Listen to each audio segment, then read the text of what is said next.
The eccentric stranger in the hotel. Kit always remembers that terrifying day. It was the day she and her family went to a small 3-star hotel in the suburbs to celebrate her sister Judy's 16th birthday. Kit's father had arranged everything, and they checked into a room on the 3rd floor.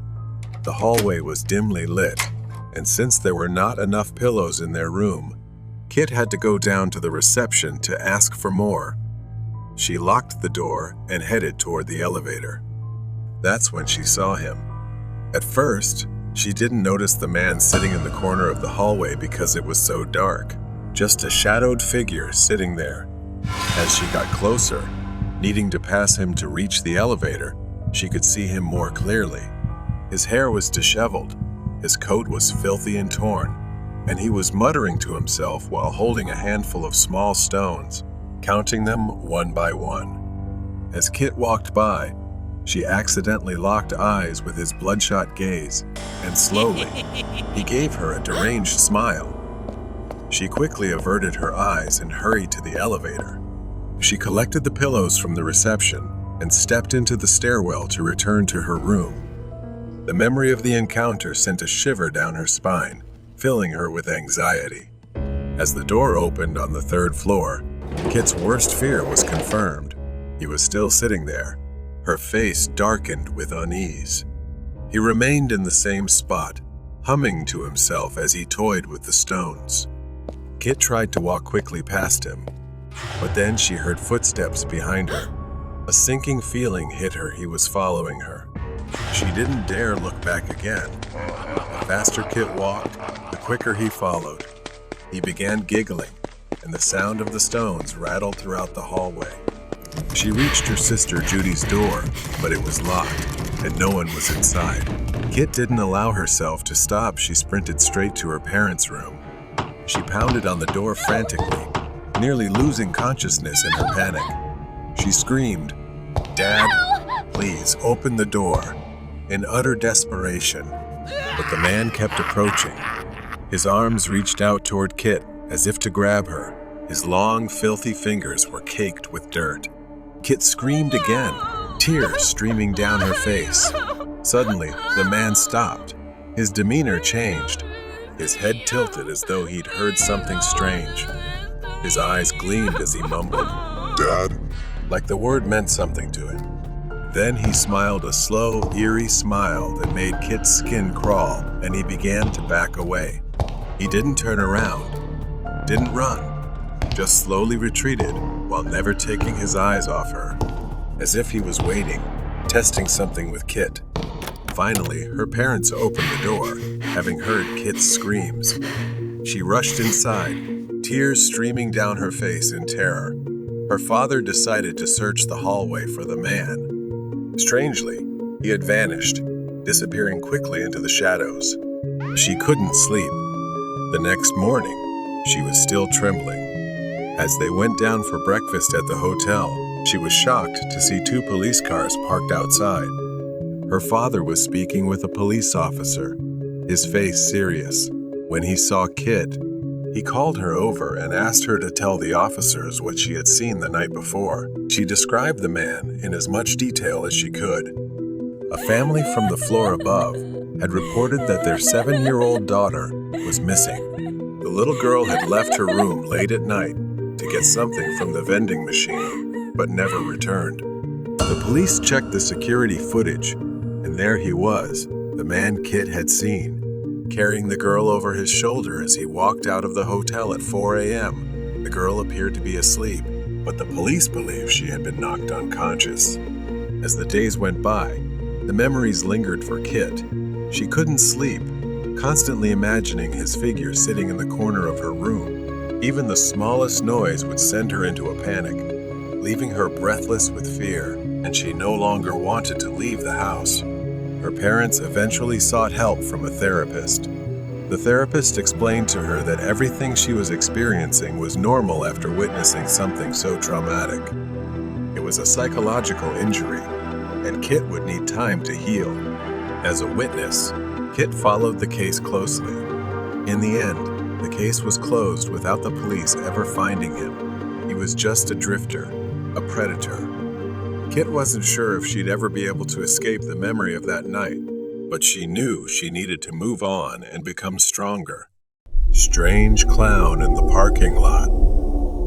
It was a chilly October evening in 2016, just a few weeks before Halloween. My friends, Jake and Sarah, and I decided to catch a late-night movie at the local theater. After the movie, which ended around midnight, we lingered in the parking lot, chatting and enjoying the crisp autumn air. The parking lot was mostly empty, illuminated by a few dim streetlights, creating long shadows that danced eerily around us. As we laughed about the horror movie we had just seen, Jake suddenly fell silent, staring behind us. We turned to see a clown standing by an old, beat-up car at the edge of the parking lot. He was dressed in a dirty, oversized clown suit with a red wig and smeared white face paint. Unlike the clowns at birthday parties, this one had a sinister air about him, his smile too wide and his eyes too dark. At first, we thought it was a prank. After all, clown sightings had become a bizarre trend that year. But as he started walking towards us, the playful notion quickly vanished.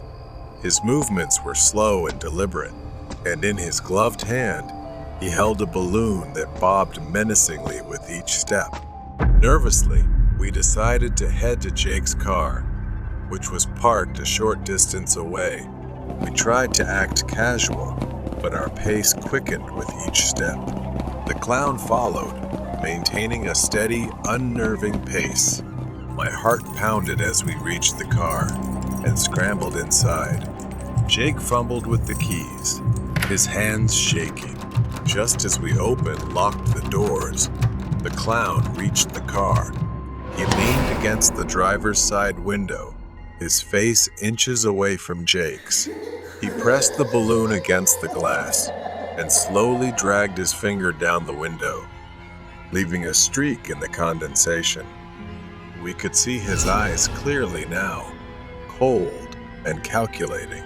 He tapped on the glass, the sound echoing in the silent parking lot. We were frozen with fear, unsure of what to do next. The clown then moved to the front of the car, standing directly in the headlights. He reached into his oversized pocket and pulled out a long, jagged knife. The sight of the blade sent a fresh wave of panic through us. Jake finally snapped out of his shock and started the car. The engine roared to life, and the clown took a step back, still smiling that unsettling smile. We peeled out of the parking lot, tires screeching, and didn't stop until we were miles away, parked in front of a 24-hour diner. We sat in the car, catching our breath and trying to make sense of what had just happened. We debated calling the police, but without any real harm done, we doubted they'd take us seriously. In the end, we decided to keep the story to ourselves, not wanting to relive the terrifying encounter. To this day, the image of that clown and his menacing smile haunts us. We often wonder what his intentions were and shudder at the thought of what might have happened if we hadn't reached the car in time. The experience left a lasting impression, a chilling reminder that sometimes the scariest encounters are the ones that seem to step straight out of a nightmare. The Stalker. I worked as a cashier at a home improvement store, and my coworker, Nicole, quickly became my best friend. She was very sweet, a bit shy, and unfortunately, she was often hit on by customers. Most of the time, it was just harmless flirting or a dinner invitation that she politely declined. But one day, something different happened. Nicole told me about a man who had asked her out. She had declined, as usual, saying that she had a boyfriend. The man seemed irritated but left without causing any trouble. Later that day, he came back. Nicole was helping a customer, so I was alone at the counter when he approached me. He looked quite handsome, but there was something about him that made me feel uncomfortable. He spoke in a deep voice and said he was there to see Nicole. I asked how he knew her, and he lied, saying she had agreed to go out with him and that he was there to pick her up. I knew that wasn't true, so I told him she had already left, hoping he would go away. Instead, his expression darkened, and he crossed his arms, asking why he couldn't see her. Thinking quickly, I blurted out, "She's my fiancée." It was a lie, but it was the only thing I could think of to make him back off. His eyes narrowed, and he looked me up and down with disdain. "Someone like her with someone like you?" He scoffed at me. I held my ground, repeating that she wasn't available.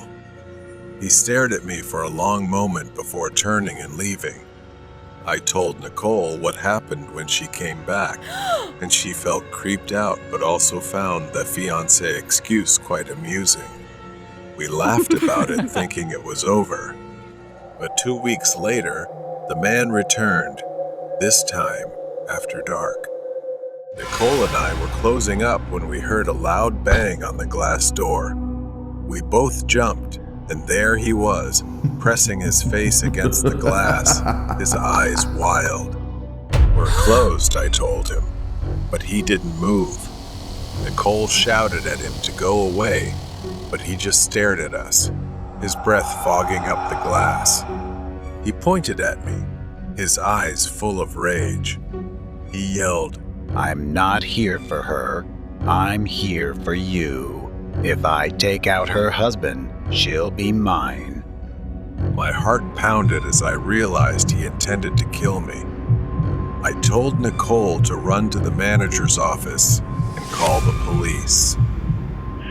911, what's the emergency, please? As she ran off, the man started ramming the doors, trying to break them down. I was terrified, but I knew I had to keep him outside. I grabbed a 2x4 from behind the counter, ready to defend myself if he got in. The glass doors shook violently, and I was sure they were about to give way. But then Nicole came running back, swinging another piece of wood and yelling that the police were on their way. The man finally stopped, glaring at me one last time before turning and disappearing into the night. The police arrived, but by then, he was long gone. We showed them the security footage, and they promised to keep an eye out for him. A few days later, we heard he had been arrested in a nearby town for stalking another woman. Nicole and I were both shaken by the experience. We quit our jobs shortly after and found safer work. We still talk about that night sometimes, grateful that we had each other's backs. But the memory of his twisted expression and the sound of him trying to break in still haunts me. We met a crazy clown in the woods.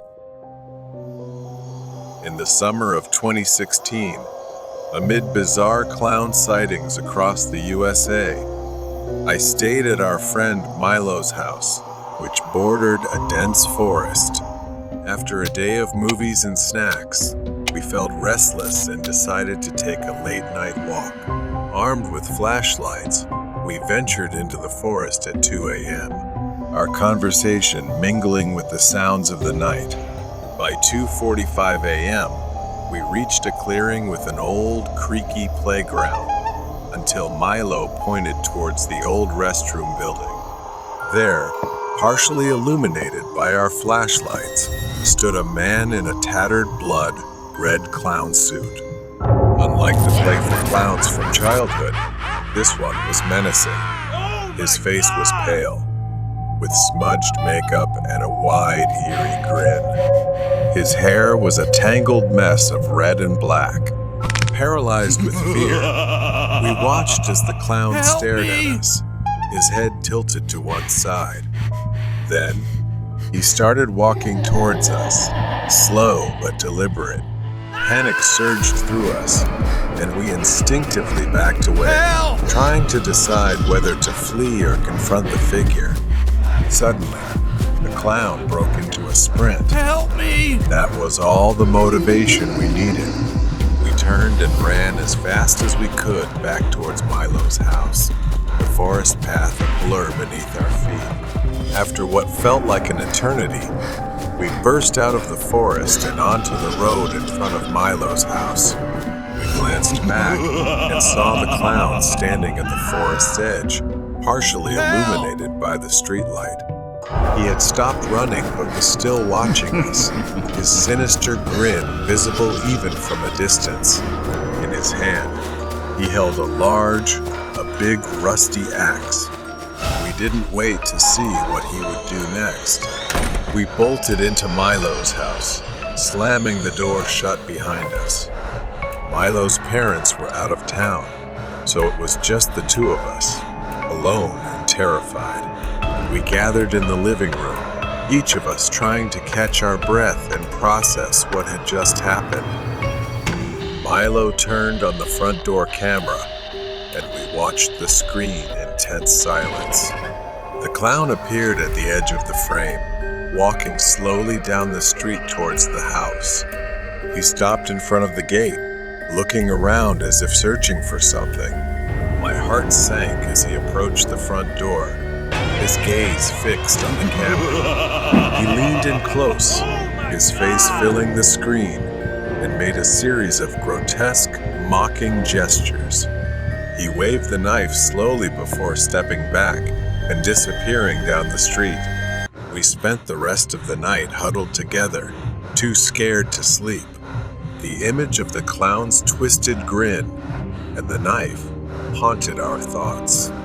We didn't tell anyone about the encounter, fearing disbelief or ridicule. To this day, the memory of that night lingers, a chilling reminder of how a seemingly innocent adventure can turn into a nightmare. We often wonder what might have happened if we hadn't run back to Milo's house, and the unsettling question of who, or what, the clown continues to haunt us. The freak in the morgue. The coldest place in the hospital is likely the morgue. Stainless steel drawers holding the dead stretch out like a cold, metallic labyrinth. The air is thick with the scent of antiseptic. I am a forensic pathologist. Today, I'm on shift, preparing my tools for my work. Tonight, I noticed something strange. Foreign objects have appeared during autopsies before, like a rusted coin or a few plastic beads. This isn't the first time something unusual has shown up during an examination. I stepped into the storage room, searching for some necessary items, but a few tools were missing. My eyes were drawn to a drawer slightly ajar. I pulled it open to find an empty space, feeling like something was missing, but I couldn't immediately identify what. A strange feeling washed over me, and I couldn't quite grasp what was happening. I hurried out, moving quickly down the dark hallway. I saw something move in the shadows. A hunched figure, resembling a man, dressed wildly with disheveled hair, was obsessively examining some medical equipment laid out before him.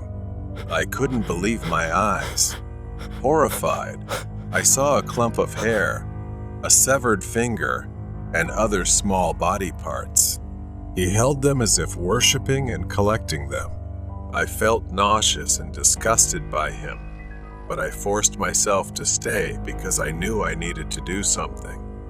I hadn't finished my work yet. Suddenly, the man stopped and looked around, sensing something. I held my breath, praying I hadn't been seen.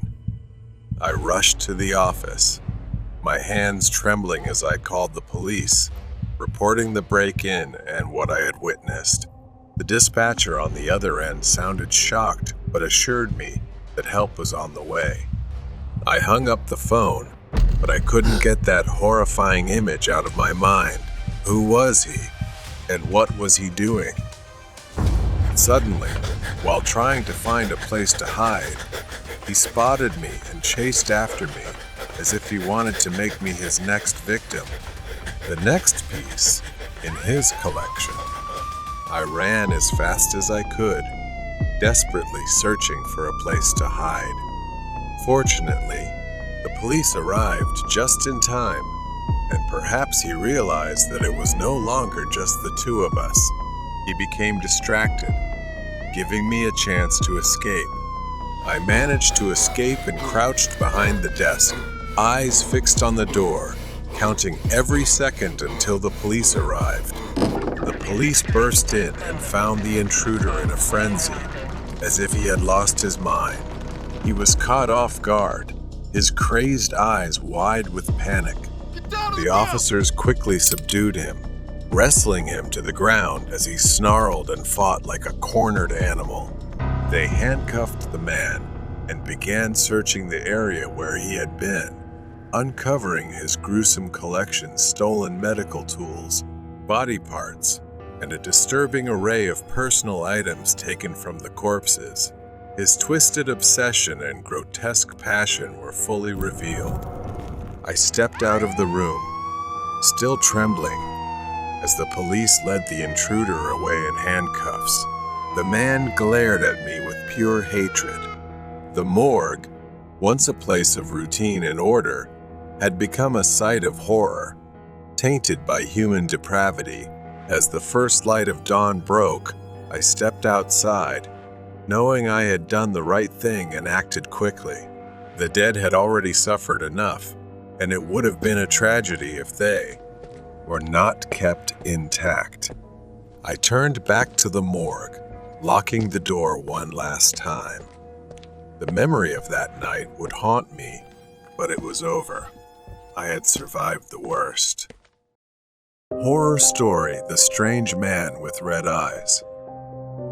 This happened 6 years ago when I was working the night shift as a security guard in an old office building. Since then, I have never worked the night shift again.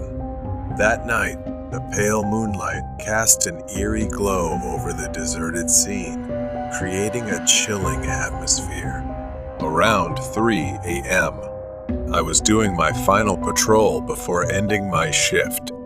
As I walked through the dark hallway, I heard strange footsteps. I looked around, but saw no one. The footsteps continued, seeming to come closer to me.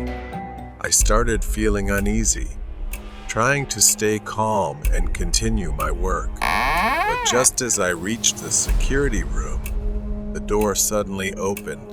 A man with disheveled hair and bloodshot eyes walked in. He was wearing a long black coat and carrying an old suitcase. There was no one around, and I couldn't understand how he got into the building at this hour.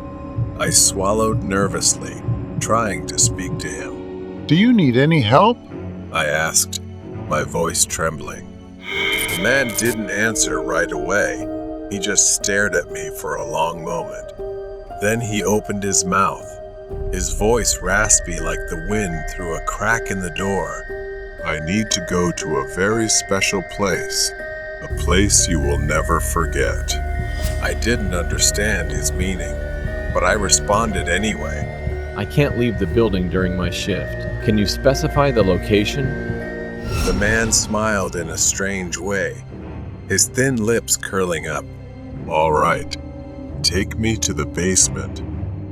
I was surprised, but didn't want to cause trouble, so I nodded and led him there. We stepped into the elevator, the air inside becoming oppressive. When the elevator doors opened at the basement level, a cold draft swept in. The man stepped out first, and I followed, feeling more anxious. He stopped in front of a small room, its door long locked. I didn't remember ever seeing this room before. The man pulled out an old key from his coat pocket, unlocked the door, and stepped inside. I stood outside, not daring to follow. "I've reached my destination," he said from inside. "Thank you for guiding me." I turned to leave, but suddenly he appeared right in front of me, as quick as lightning. He placed his hand on my shoulder, gripping so tightly that it hurt. "Remember, you have helped me, and I will remember you." I screamed, trying to break free, but I couldn't. A sharp pain shot through my chest, and I collapsed. My eyes gradually closed. I gradually saw the door of the room closing before my eyes, accompanied by his satisfied, creepy laughter. And then I fainted. When I opened my eyes, I was lying in a hospital bed. The doctor said I had a heart attack, but was lucky to survive. I recalled the man and asked everyone around about him, but no one had seen him, and the security cameras recorded no one but me. From the video extracted from the camera, it seems that I was talking to myself in front of the hallway door and then collapsed on the floor. It seems that I was taken to the hospital by the neighbors. I was haunted by his final look and his mysterious words. I could never forget that raspy voice. And every time I remember, I feel a chill down my spine. I had once guided a mysterious man, and it had changed my life forever. Stalker at the bus stop. A quiet and snowy Sunday evening. I was sitting at the bus stop, looking at my phone, and realized I had missed my bus. I started to shiver as the weather grew colder. Time passed slowly. I pulled out my phone again, put on my earphones, and selected a song to forget the uncomfortable cold. I looked around, realizing I was completely alone. No cars, no pedestrians, just an endless, empty street. Nearly an hour went by, and the bus was still nowhere in sight. I checked my phone again. The screen showed no updates on the bus's arrival, and the battery was dangerously low. A while later, I sensed some movement. A man wrapped in several layers of thick clothing, his face obscured by a knitted hood. The man walked with a strange, almost unsteady gait, as if he wasn't sure where he was going. I froze but tried to focus on my phone, not wanting to draw attention. The man approached the bus stop and sat at the opposite end of the bench. My discomfort grew. I glanced at the man, noticing part of his face exposed under the hood, a gaunt, pale face with eyes that seemed unfocused, distant.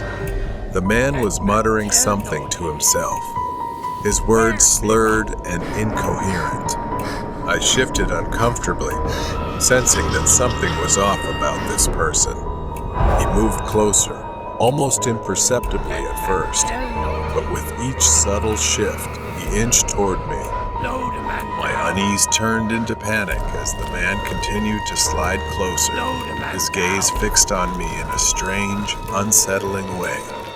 I felt a chill run down my spine. Suddenly, I felt the man's presence right next to me. The tension was unbearable. I quickly stood up, grabbed my bag, and started walking away from the bus stop. The man, still sitting there, tilted his head to the side, his eyes never leaving me as I walked away. I quickly walked away. I reached the next bus stop and finally felt somewhat relieved. I began to sit down slowly, letting my guard down a little as I waited for the bus. I closed my eyes for a moment, exhausted. The quiet of the falling snow was almost peaceful. Suddenly, a loud and rapid knock shattered the silence. My eyes shot open, my heart racing, and I slowly turned around to see the man from the previous bus stop, standing on the other side of the glass, his face pressed against it, grinning maniacally. His eyes were wide, staring straight at me without blinking.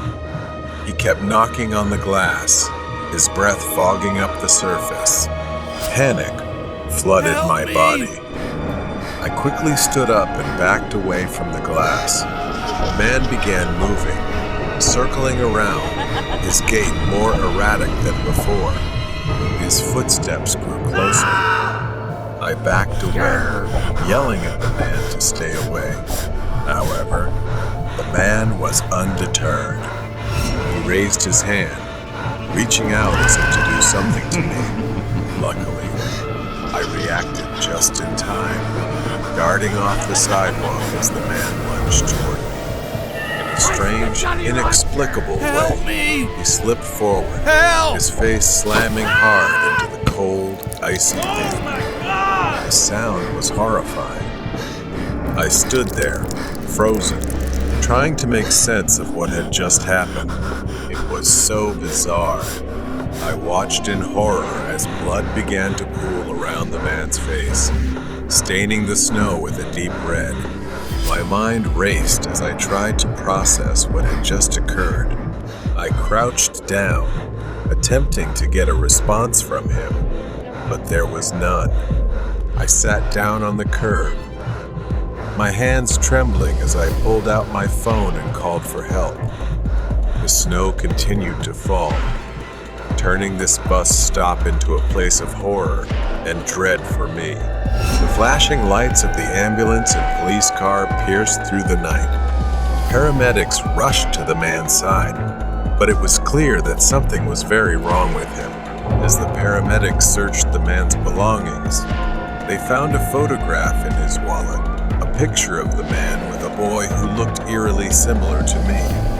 The police explained that the man had been on prescription drugs after losing his son, and his mental state had deteriorated ever since. I realized, with disbelief, that the man may have mistaken me for his lost son.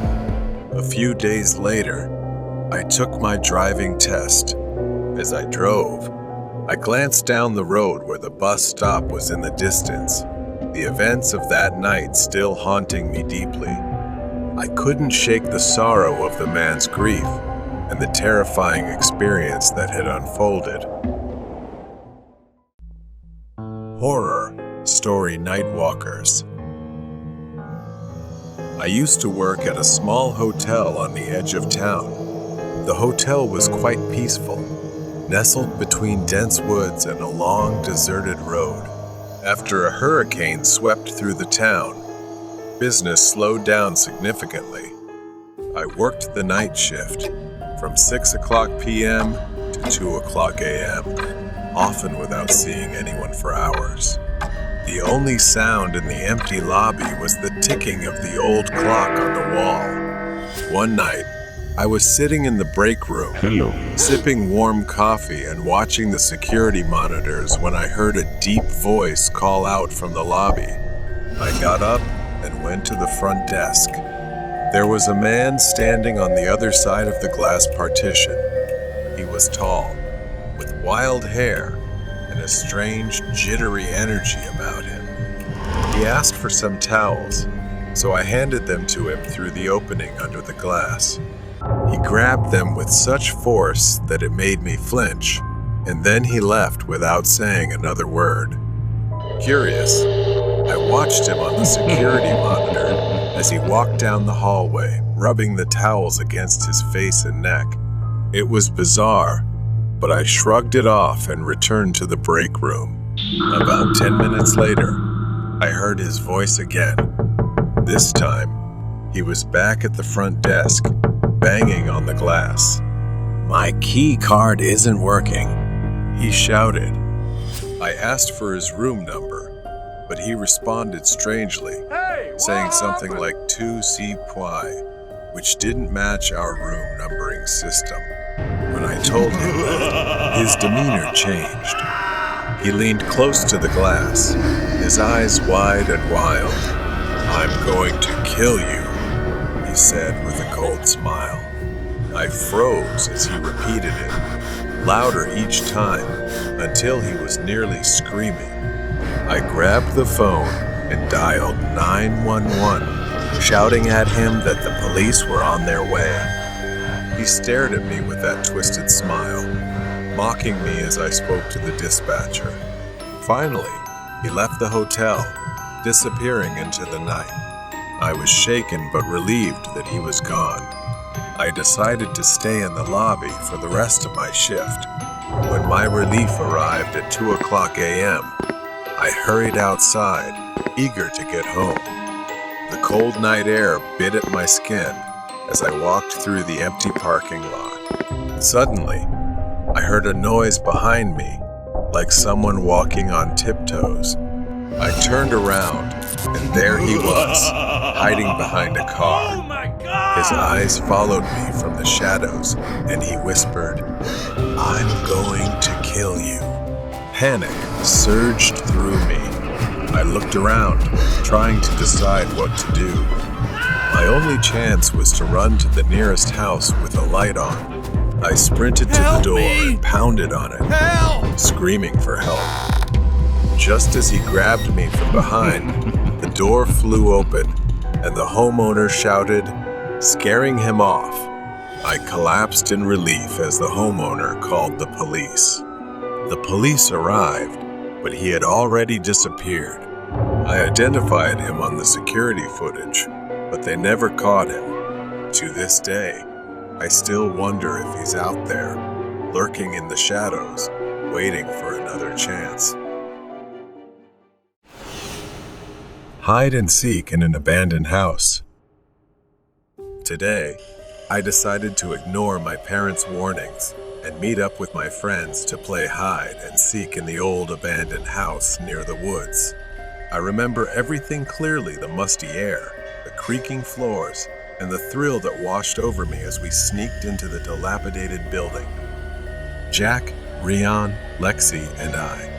We loved adventure and the adrenaline rush, but nothing could compare to the mystery of that house. The house was surrounded by barbed wire, with the gate tightly locked, but we found a small hole in the wall, hidden behind overgrown grass, just big enough for us to crawl through one by one.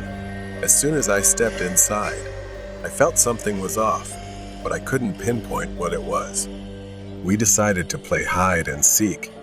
It was my turn to seek, so I closed my eyes and started counting. The others scattered throughout the house, laughing, their footsteps echoing through the empty rooms. 98, 99, 100. I opened my eyes and immediately went searching for my friends. It didn't take long to find Lexi and Rian, but Jack was different. He was always better at hiding. I searched every nook and cranny, every room, until I caught a glimpse of a shadow darting by. Got you, Jack. I mumbled and ran after him. But something was strange. The shadow seemed faster, slipping around corners as if leading me on. My excitement turned into doubt and fear. No matter how close I thought I was, the shadow always evaded me, disappearing just as I was about to catch up. Not long after, Jack finally came out of the master bedroom, scratching his head. He apologized, saying he had hidden in the closet and fallen asleep. But my heart skipped a beat. Who had I been chasing? I gasped and told Jack and the others what had happened. They laughed, teasing me for trying to scare them. Determined to prove it, I convinced them to play again. We played again. I resumed searching, but soon that uneasy feeling returned. The house was too quiet, too still. My friends were nowhere to be found, and the more I searched, the more convinced I became that something terrible had happened. Then I saw it again. A hand reached out from behind a wall, waving at me from a distance. Suddenly, I noticed a pair of shoes on the ground, just like Lexi's. I called out, but she didn't answer. The hand waved at me again from afar. I moved closer, but as I approached, the hand disappeared. I chased after it, only to find another arm waving from the top of the stairs. No matter how fast I ran, I couldn't find anyone. Then I saw a face that looked like Rion's in the window. He stood still, staring at me with wide, terrified eyes. I knew something was wrong. I pressed my face against the window to get a closer look, and it was a child, about our age, but with a wrinkled, aged face, eerie and twisted. His clothes were stained with red patches, and I froze when I saw him holding something, a long, rusted, sharp metal rod. Before I could move, he spoke in a chilling voice. "Oh, you found me. Now it's my turn." He grinned widely, then began counting. 1, 2, 3. Panic surged through me. I didn't take the steps one by one. I bolted down the stairs as fast as I could. His laughter echoed behind me. I remembered the secret closet Jack had hidden in earlier. In desperation, I dove inside, pulling the door shut and holding my breath as I listened. I didn't dare make a sound. I squeezed my eyes shut, praying he would leave. I must have passed out from lack of oxygen. When I woke up, I was in the hospital. It turned out my parents and the police had been searching for us all night, and my friends had managed to escape to alert them. Later, we found out that he was the escaped mental patient the police had been searching for. Because he was as short as a child, he had crawled through the hole in the back wall and turned the abandoned house into his temporary hideout. His favorite thing to do was play hide and seek with children, and then harm them in various ways. The most terrifying part, the police still haven't caught him. The crazy man blocked the truck. It was a torrential, rainy day. After finishing a long, exhausting day at work, I drove my old, large truck back home. The windshield wipers battled against the pouring rain, moving in a steady, hypnotic rhythm. The radio crackled faintly, almost drowned out by the sound of rain pounding on the truck's metal body. The road ahead was nearly deserted, a winding path through a remote forest. Tall, ominous trees loomed on both sides, their branches reaching out like twisted, skeletal hands. My hands gripped the steering wheel tightly, my knuckles white from the cold. My eyes were focused on the road, but my gaze was weary, longing to be home soon. As I rounded a bend in the road, my headlights caught a figure standing in the middle of the road. Finding it strange, I drove a short distance further and then pulled over to the side of the road to rest for a moment. From a distance, there was that figure again. The silhouette was of a man, his hair disheveled and soaked by the rain. He stood motionless, his head slightly tilted to one side, staring straight at me with wide, unblinking eyes. His clothes were tattered and drenched, clinging to his gaunt frame. In his hand, he held something long, thin, and menacing under the headlights. My heart raced as I stared at the man, an instinctual sense of danger warning me. The man did not move, did not blink, just stood there, staring. My breath fogged up the window as I pondered what to do, making his already ominous figure appear even more distorted and terrifying. But before I could act, the man suddenly lunged forward, slamming his hand on the hood of the truck.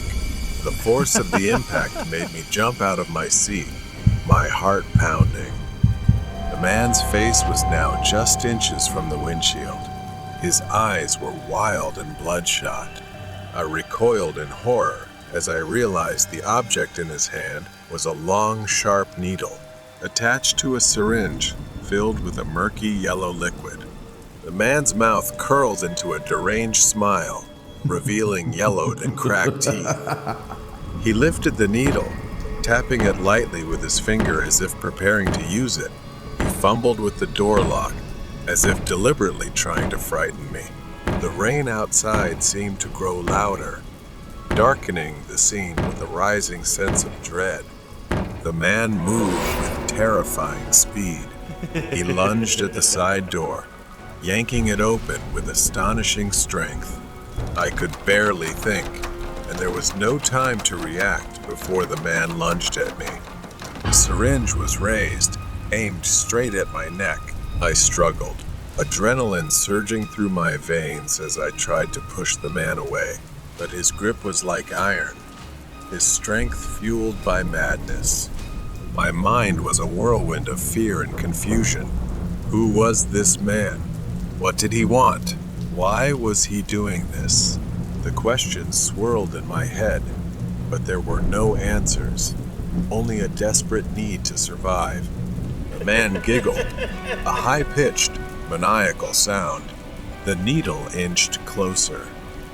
I twisted and turned, trying to evade it, but the man was relentless. In one final desperate move, I surged with a burst of life. I managed to grab the man's wrist. We wrestled, fighting for control. The man's eyes were wide and wild. His foul breath hit my face in a horrific gust.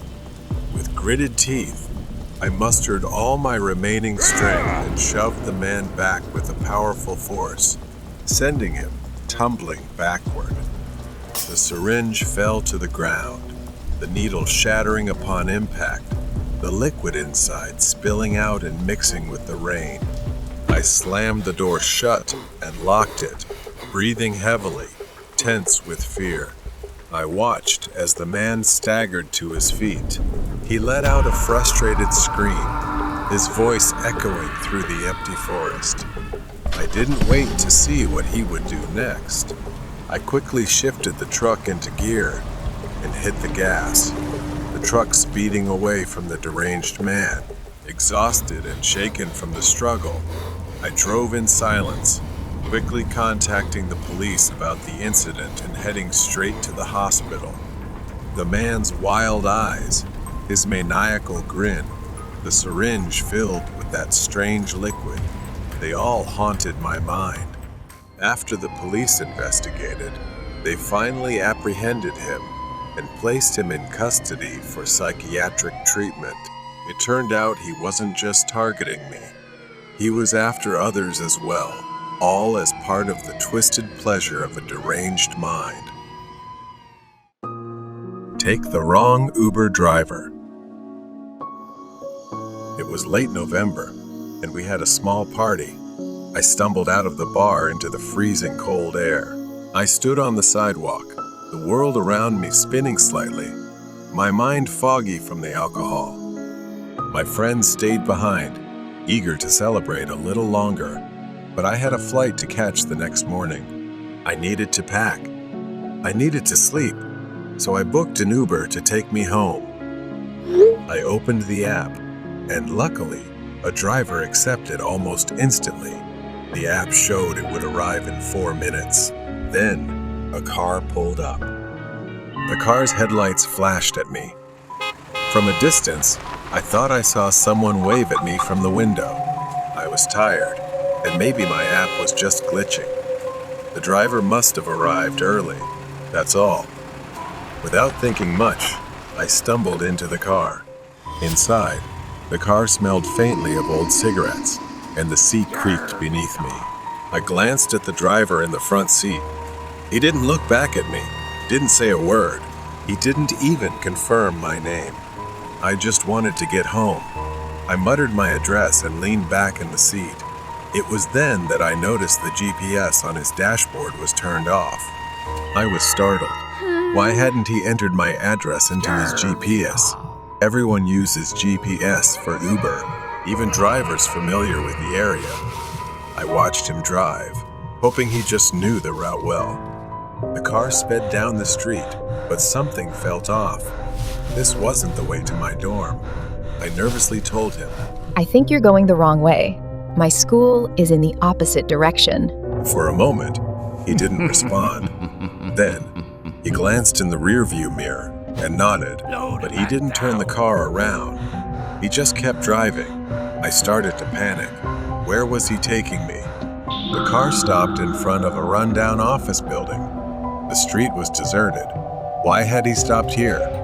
He didn't say a word. He unbuckled his seatbelt and stepped out of the car. Slamming the door shut, my mind raced. My hands trembled as I slowly pulled out my phone. My heart sank when I saw the missed calls from my actual Uber driver. I'd gotten into the wrong car. This wasn't my Uber. I was in danger. I needed to get out now. I quickly sent my location to a friend via text. If I called the police, he might hear me. But then I heard a slow, low chuckle. I looked up through the window, and there he was, smirking at me, staring. He circled the car. My hand moved toward the door, pressing down the lock. He hadn't noticed. I frantically moved from door to door, locking each one in a frenzy. The faint noise alerted him. His smile vanished. His eyes narrowed in anger. He stepped closer to the driver's door, his hand reaching for the handle. When it didn't open, he angrily pulled at it, yelling, "Open the door!"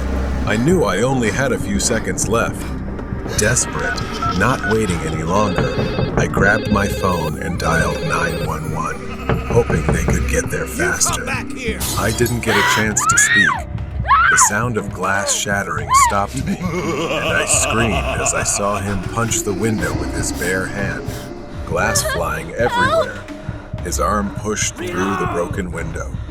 I dropped my phone, desperately trying to get away from him, clutching the door handle on the other side, frantically unlocking it to escape before he could grab me. I ran as fast as I could since he was injured and stuck with his hand in the broken window. I couldn't stop. I stumbled but kept running, my body filled with overwhelming terror. The night was pitch black, with the only light coming from the distant glow of the city. The abandoned lot stretched endlessly, nowhere to hide. But I kept running, praying that somehow I would survive. I spotted a small store up ahead, its neon open sign flickering weakly in the distance. My legs burned, but I didn't dare look back, not until I reached the store. I burst through the door, gasping for breath, my entire body shaking with fear. The store clerk stared at me, wide-eyed in surprise. But I was thankful I had escaped him. The police arrived minutes later. 2 patrol cars stopped in front of the office building where the car had been parked. But when they got there, the car and the man were gone. Only shattered, blood-stained glass remained. The police reassured me that they would search for him. It was a hard lesson learned that I must always be more careful when going out alone, especially when I'm not fully alert. Late night passenger. When I was younger, chasing money at all hours of the night seemed necessary. I picked up a side job as an Uber driver. The job wasn't glamorous, but driving around the big city was something I enjoyed. Every day after 5 p.m., I'd grab a quick bite and begin my Uber shifts. Most nights ended around 2 a.m. This story took place on one of those long nights, about 6 months after working 2 jobs simultaneously. There was a hospital downtown with a large parking lot. It became my regular spot to take short naps while waiting for rides. It was quiet, away from the city noise. That night, after hours of driving, I went there to rest. I didn't plan on sleeping long, just a 15-minute nap. When I woke up, I couldn't remember where I was for a few minutes. I glanced at the dashboard, and only 15 minutes had passed. My music playlist was still playing, soft and mellow. I checked my phone, hoping I hadn't missed any ride requests. That's when I saw it. In the rearview mirror, I caught a glimpse of something that made my heart stop. A man was suddenly sitting in the back seat.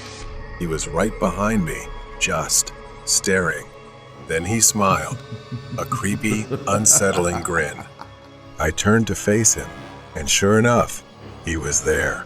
He looked disheveled, his clothes torn and dirty, and he only wore one shoe. His face was grimy, and he seemed exhausted, like he had been on the streets for a while. Something wasn't right with him. I didn't know how long he had been there, how he got in, or what he wanted. I glanced at his hand, and there it was, an open phone displaying the Uber app. My mind started racing. Maybe he had wandered out of the hospital, saw my car running, and thought it was his ride. I tried to stay calm. "Hey, are you waiting for a ride?" He didn't respond right away. His eyes darted from the roof of the car to the floor, avoiding my gaze. I pointed to his phone, hoping he understood. I asked again, "Do you need a ride?" He nodded. The gesture was slow, cautious, and uneasy. I forced a smile and told him I'd take him where he needed to go. I tried to act normal, to ease the tension in the car. But deep down, something about this man wasn't right. I left the hospital parking lot, following his vague directions to an old, closed-down music venue downtown. Then it hit me. I hadn't accepted a ride request on the Uber app. This guy wasn't my passenger. I glanced at the rear-view mirror again. His phone didn't show any ride request. He wasn't connected to me at all. I spoke, trying to keep my voice calm. "I just realized this ride hasn't been registered. Can you find me on the app quickly?" That's when his entire demeanor changed. He scoffed, looking out the window, then turned to me with a cold expression, saying he wasn't going to pay for the ride. I nervously chuckled, hoping it was a joke, but he remained silent. The atmosphere in the car grew tense. I glanced at him again and noticed a hospital discharge bracelet on his wrist and a dirty backpack beside him. I was trapped in the car with a homeless drifter who must have snuck in while I was asleep. I needed to get him out. I told him I wasn't giving him a free ride across town and that he was lucky I hadn't called the police. But before I could grab my phone, he lunged and wrapped his hands around my neck. His hands were rough, calloused. I struggled trying to pry his fingers off, but he was too strong. A stench emanated from him. I could barely breathe. Instinct kicked in, and I slammed my foot on the brake. The sudden stop sent him flying forward, loosening his grip just enough for me to break free. I swerved toward the curb. He was dazed. I shifted the car into park, dialed 911, and honked the horn. He groaned, recovering from the impact, and started coming at me again. But this time, I wasn't powerless. I screamed into the phone, describing everything as fast as I could. Then, as if he realized the game was over, he grabbed his backpack and bolted out of the car, vanishing into the night. A few blocks away, the police caught up to him. I watched as they cuffed him. Later, I found out he had escaped from the hospital after being admitted for an overdose. He wasn't just a drifter, he was dangerous, and I had escaped something terrible.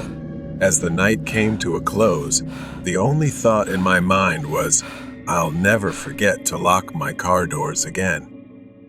Night shift at the morgue. I worked as a security guard at a local hospital in the morgue area.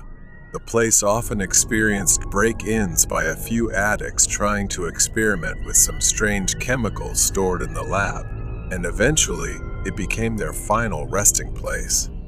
Everything started like a normal night shift. Hygiene plays a crucial role in the hospital. To keep the place more sanitary, they recently installed automatic sliding doors that open when someone passes by, eliminating the need to touch any door handles. Every night at exactly 3:00 a.m., the door would open for a few seconds and then close again. I believe the door was programmed with some kind of time-based trigger. But when I contacted the door installation company, they told me that was impossible since the door was designed to open only when the sensor was activated or manually operated. So, this continued without explanation for a long time and became a routine for everyone watching the door open and close on the monitor every night. Tonight, I was on shift alone because my colleague was sick, and there wasn't enough time to find a temporary replacement on such short notice. I was no stranger to danger and didn't worry about working alone at night. The security monitors showed only 2 cameras, one facing the control room and another at the far end of the hallway looking toward the morgue entrance. When the clock struck 3:00 a.m., I did what every night guard on duty would do. I started watching the screen. As usual, the door moved, but honestly, I still got chills sometimes from the sudden rush of cold air every time the door opened. Suddenly, the door remained open. I thought it was a screen glitch, but the lights on the door were still flashing. I waited a few minutes, but I soon realized I had to go down the hallway because the morgue door was strictly prohibited from being left open. As I walked down the hallway, the cold air blew against me, and I thought it would be even colder when I reached the morgue. I had hoped that the door might have closed by the time I got there, but just as I saw on the monitor, the door was indeed still open, and the camera was functioning normally. I tried waving my hand in front of the sensor, but it was useless. The door didn't budge. I reluctantly considered my next option, which was to check the sensors from the inside. As I turned around to look down the hallway, the door finally closed. I felt my hair stand on end as a strange quietness settled in a sensation like someone was standing right behind me. Out of curiosity, I went back to the monitor. I decided to rewind the security footage to the moment I approached the door to see if I could spot anything unusual. And what I saw was something I shouldn't have witnessed. There was a girl standing in front of the door behind me. I couldn't clearly see her face because of her long black hair and the white dress she was wearing. She just stood there smiling, staring at me with one eye. To this day, I still can't explain it, as I had just been there and hadn't seen anyone. It wasn't until I checked the other camera that faced the entrance to the control room that I truly shuddered, and I still have nightmares about it to this day. Due to a mysterious power surge, most of the data on the drive was completely corrupted. I stared at the blank screen, my mind reeling. The events of that night played over and over in my head, and I couldn't shake the feeling that something was still in the room, watching from the shadows. Every night, as I try to sleep, when the clock strikes 3:00 a.m., I can still feel the chill in the air, the weight of invisible eyes on my back, and the quiet whisper of the girl who was there. The old classroom was sealed off. It was my senior year of high school when the rumors about room 217 started circulating. Room 217 was an old, unused classroom tucked away at the end of the 3rd floor hallway, sealed off for as long as anyone could remember. The door was always locked, the windows covered in thick layers of dust. Students whispered about it in hushed tones, claiming it was haunted, though no one seemed to know why. One rainy afternoon, after staying late for an after-school project, my curiosity got the best of me. My friends had all gone home, and the school was eerily quiet. As I packed up my things, I realized I had left my notebook in the library. On my way back to get it, I wandered down the 3rd floor hallway, my footsteps echoing off the walls. The scene was so empty and scary. When I reached the end of the hall, there it was, room 217. The door looked like it hadn't been touched in years, the wood cracked and the brass handle tarnished. But to my surprise, as I approached, I heard a faint noise coming from inside, indistinct whispers. I stopped dead in my tracks, straining to hear more clearly. It was unmistakable. Someone or something was whispering behind that door. My pulse quickened as I stood there, unsure whether to leave or investigate. Against my better judgment, I reached for the doorknob, fully expecting it to be locked. It wasn't. The lock was completely rusted and no longer worked. The door creaked open with a low groan, revealing the dark, abandoned classroom inside. Desks were scattered haphazardly, chairs overturned, as if the room had been left in a hurry. Dust particles floated in the pale light that filtered through the dirty windows, and the air was thick with the smell of mold and decay. As I stepped inside, the whispering grew louder. It seemed to come from every corner of the room, though I couldn't make out any specific words. I scanned the room, but there was no one there. My heart raced, my hands trembling as I reached for the nearest desk, half expecting something to leap out at me. Suddenly, the door behind me slammed shut with a deafening bang. I spun around, my breath catching in my throat. I was locked in. The whispering grew frantic, almost angry, as if the unseen voices were arguing among themselves. My chest tightened with panic, and I backed away toward the windows, desperate to find a way out, but the windows wouldn't budge, sealed shut by years of grime and rust. Then I saw it. On the far side of the room, scrawled in jagged, uneven handwriting on the chalkboard, was a message: "Get out." The air grew colder, and the whispers intensified. They were louder now, furious, as if urging me to leave. But the door remained locked. My head spun, the pressure building in my ears. I was trapped. My legs felt like they were rooted to the floor, and fear gripped me like a vice. In a last desperate attempt, I ran to the door and yanked at the handle, but it wouldn't budge. The whispers were deafening now, like a chorus of angry voices all speaking at once, filling the room with their fury. I felt a cold breath on the back of my neck, and every hair on my body stood on end. Just when I thought I would pass out from fear, the door swung open with a violent force, and I stumbled out into the hallway. The whispering stopped instantly, leaving behind an oppressive silence.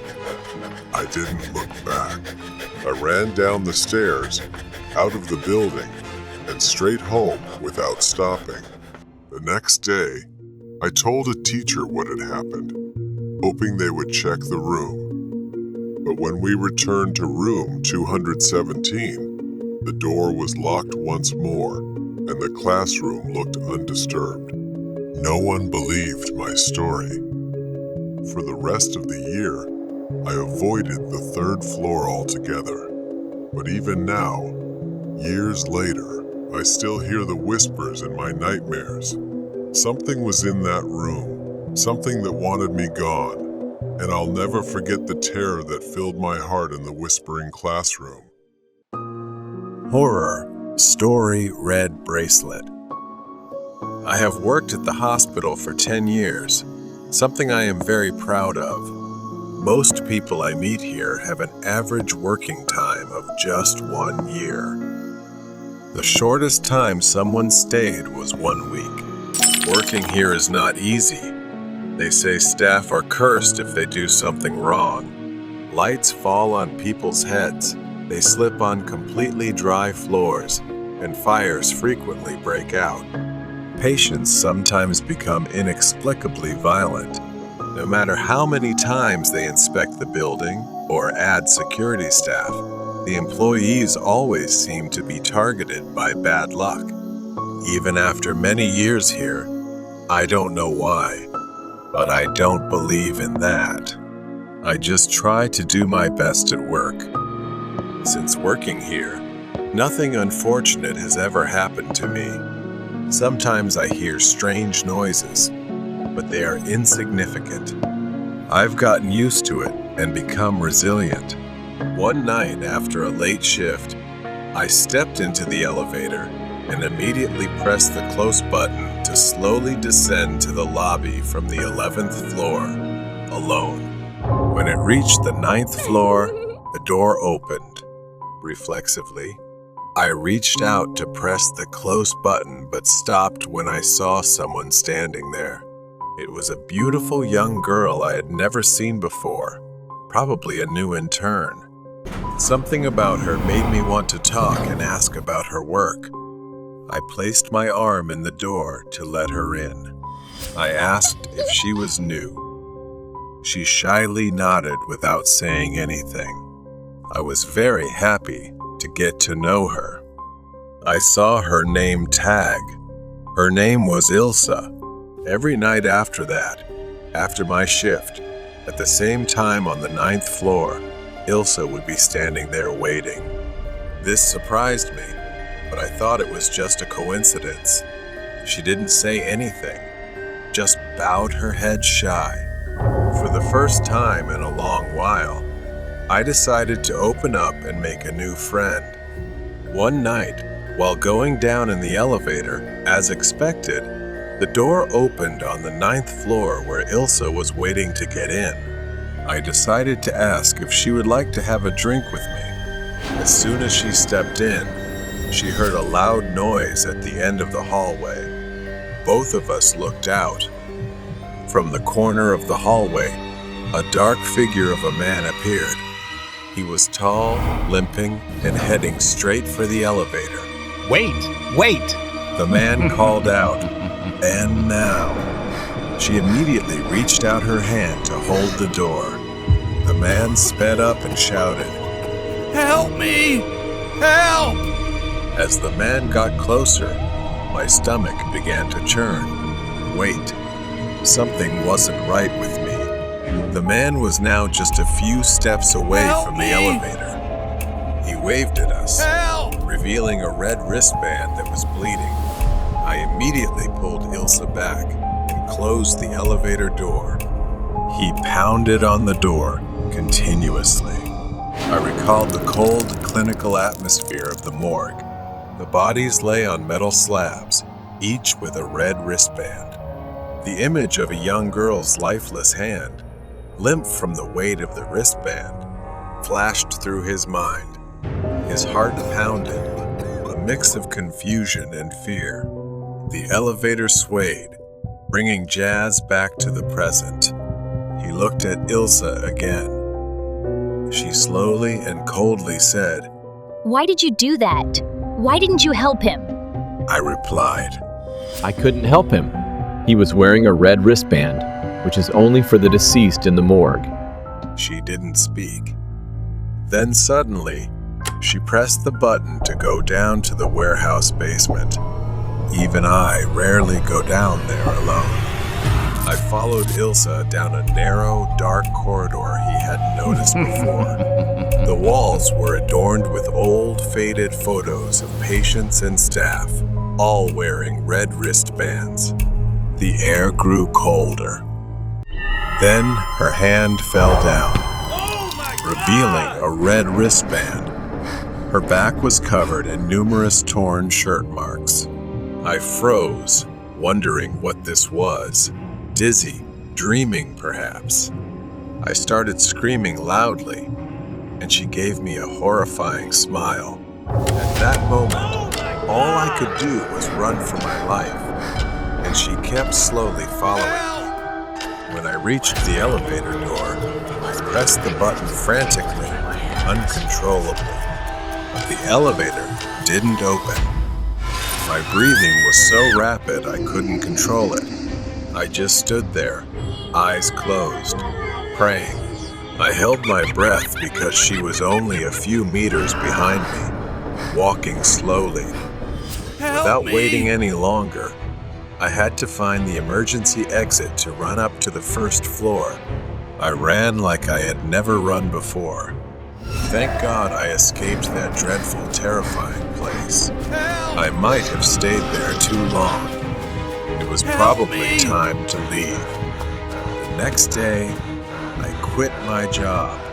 Years later, after I left, I learned that it had been officially abandoned without any explanation. It was a horrifying and unforgettable experience for me.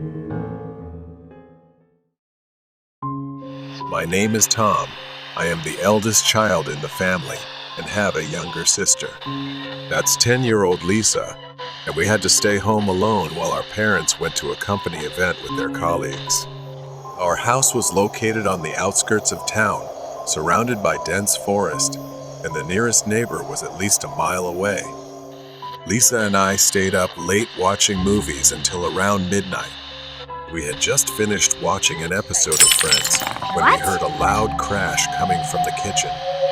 We exchanged worried glances before I got up, grabbed a baseball bat, and told his sister to follow him. He didn't want to leave me alone in case something was wrong. We cautiously made our way downstairs, where I suddenly stopped, causing Lisa to bump into me. I stood frozen, staring into the kitchen. I peeked around him and saw a tall man, about 6, with a hood covering his face and a flashlight in his hand. Lisa and I panicked with the idea of finding the phone to call the police. Panicking, I grabbed Lisa's hand and dragged him back upstairs to my parents' bedroom, where the house phone was. We locked the door and called 113.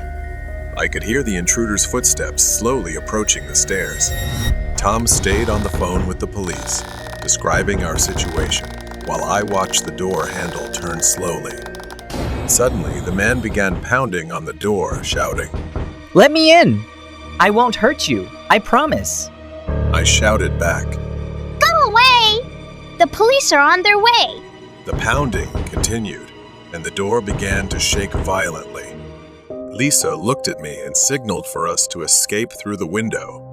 We opened it quietly and climbed out onto the roof, then carefully made our way down the tree next to the house.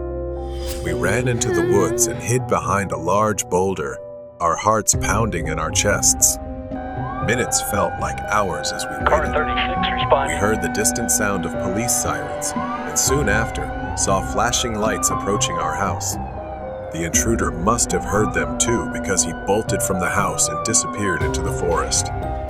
We watched as the police arrived, and we ran out to meet them, telling them where the man had gone. The police searched the woods and eventually found the man hiding near an old shed. They arrested him, and we were relieved beyond words. The officers stayed with us until our parents returned home, shocked and grateful that we were safe. A few days later, we learned that the intruder had been wanted for several burglaries in the area. He had a history of violence, and we were lucky to have escaped unharmed. I am now 15, and the memory of that night still haunts me. Tom has since moved out for college, and our family decided to move closer to the city to feel safer. The Window Stalker. It all started that day when I was just a child, too young to fully comprehend the horror that was about to unfold. Our home was always cozy, with large windows in the living room that overlooked the beautiful garden outside. I was sitting on the couch with my back to the window, fully immersed in my favorite TV show. My mother was in the kitchen, doing her usual chores, but then something caught my attention. In the reflection of the TV screen, I saw the silhouette of a man. I could see him through the glass, standing motionless in the garden behind me. I thought it was probably my dad, so I didn't turn around. I called out, "Horror story about a truck driver." As soon as I said that, I saw my mom freeze and then rush into the living room. When my mom saw the figure standing outside the window, her face went blank. I had never seen her look so terrified. I turned around. There he was, a stranger, a scruffy man with wild eyes, just standing there staring at us with a sick, twisted grin. He didn't seem to care that he had been spotted. He just smiled wider, almost enjoying the fear he was causing in my mother and me. Without hesitation, my mom yelled, threatening to call the police if he came closer, but I could sense her fear. And then, he said something that still chills me to this day. He growled through the glass with a menacing voice, "If you touch that phone, I'll break this window, and neither of you will be safe." My mom hesitated, torn between calling for help and protecting me, unsure of what to do next. His eyes flared with anger as he fumbled with something inside his coat. And then, in the blink of an eye, he lunged toward the back door. I heard him pounding on it, frantically rattling the doorknob. Thank God it was locked. His frustration turned into rage. He screamed, demanding to be let in, threatening that if he got inside, he wouldn't spare us. I was too young to fully grasp the danger we were in. My mom grabbed me, pulling me off the couch, and we ran upstairs. We didn't stop until we reached the top floor, and that's when I saw my uncle, my mom's younger brother. My uncle was standing in the hallway, headphones on, completely unaware of the chaos downstairs. He was a big, muscular man, the kind you wouldn't want to mess with. He used to compete in boxing matches and had won several trophies. My uncle, confused, asked, "What's going on?" as my mom frantically explained. And just as she finished, we heard the man's voice again, coming from downstairs.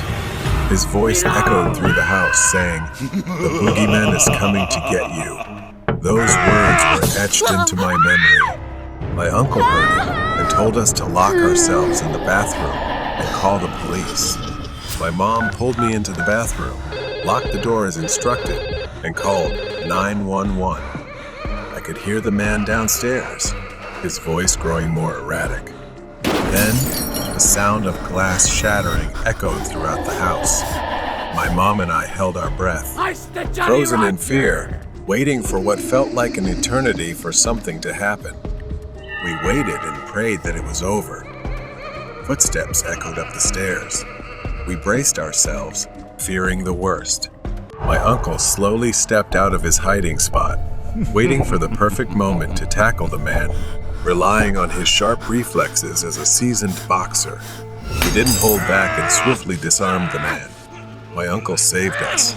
The door swung open, and the police arrived just in time, securing the situation.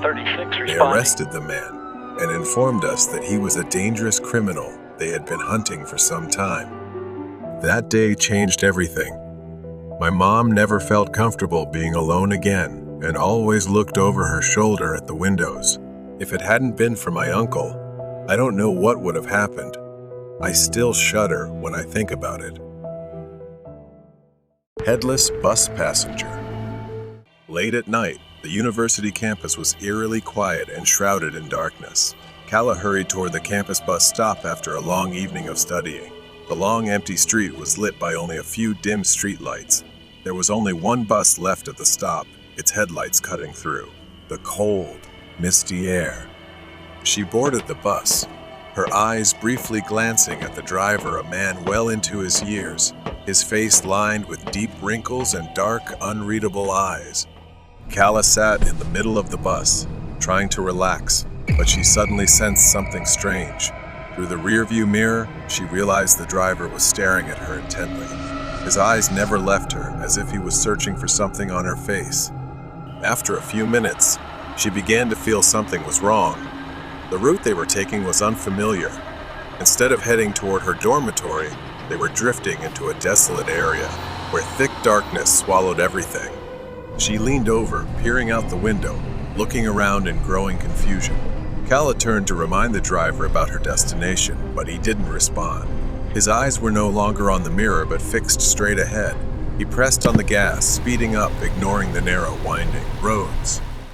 Kala's fear surged. She raised her voice. "This isn't the way to my dorm." But the driver didn't hear or didn't care. His face had gone pale, as though he was terrified of something unseen. Suddenly, the bus swayed, and vague shapes began to materialize outside the windows. At first, they were shadows of people standing by the roadside. Then they became clearer faces with empty eyes, mouths wide open as if screaming in silent agony. They stood there, watching like bloodthirsty specters. Kala curled up, trembling, too afraid to look at those ghostly figures for long. She felt like screaming. After what felt like an eternity, the bus finally slowed down. The familiar sight of the dormitory building appeared ahead, and she felt a wave of relief wash over her. Without wasting time, she grabbed her backpack and hurried off the bus. As she stepped onto the sidewalk, she heard the driver's voice for the first time that night. His voice was low, trembling, and filled with an urgency that sent chills down her spine. The driver's words were brief, but they hit Kala hard. Wait! His voice was tense. The driver told her that when he looked in the mirror earlier, he didn't see her head, only a headless body sitting where she was. He had been driving in circles, trying to shake off the spirit he believed had latched onto her. He couldn't hear her when she spoke because, in his eyes, she had already disappeared. He then warned Kala, "When you get to your room, take off your clothes and burn them immediately." Kala stood still, the weight of the driver's words pressing down on her. Staggering, Kala made her way into the dorm building, her mind still spinning. She fumbled with her key at the door, her hands shaking uncontrollably. Once inside, Kala rushed to her roommate's bed, shaking her awake. Her roommate listened, wide-eyed, as Kala explained what had happened. Without hesitation, Kala frantically began taking off her clothes, her movements hurried and desperate. She gathered them into a pile, staring at them as her mind replayed the driver's warning. With trembling hands, Kala picked up the clothes and went to the bathroom.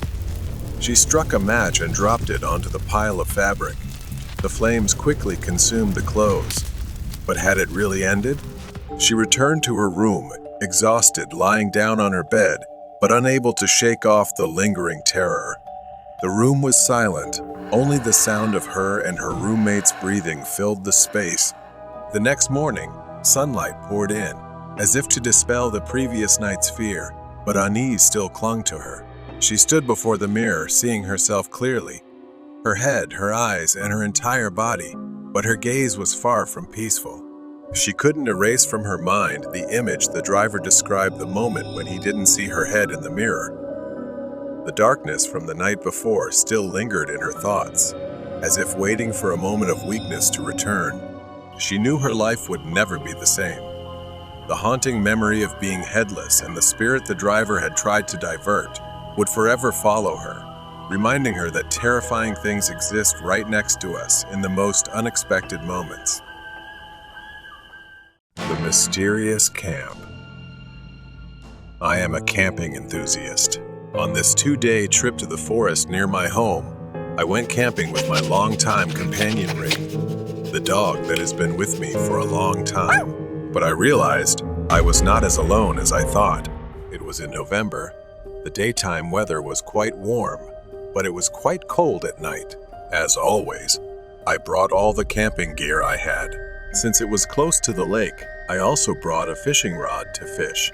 I arrived and set up camp in a comfortable clearing near the lake to fish.